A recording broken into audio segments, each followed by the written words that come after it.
The year 2000, a new millennium, the year of the hanging chads and a new show called Survivor, and the year measles was eliminated in the United States. A disease that once killed thousands of Americans a year, gone. But now, measles is back, big time. The numbers for last year are out, and 2018 was the second worst year for measles in more than 2 decades. The fact that we have had so many cases in 2018 is really quite discouraging. This is a completely avoidable situation. Dr. Anthony Fauci with the National Institutes of Health blames the anti-vaxxers. It is really, quite frankly, a tragedy. People are not vaccinating their children. The biggest outbreak, and still ongoing, among Orthodox Jews in New York, where anti-vaccine attitudes have gained traction.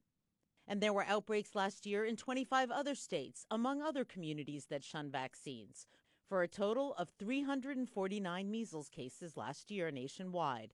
Opposition to vaccines has been growing, fueled by misinformation on the internet and social media. Parents can actually be misled into thinking that the vaccines are going to be causing harm to their children as opposed to protecting their children. Anti-vaxxers have rendered entire cities vulnerable to measles. A study this summer identified these hotspots where hundreds of kindergartners were not vaccinated. Measles outbreaks here could spread rapidly.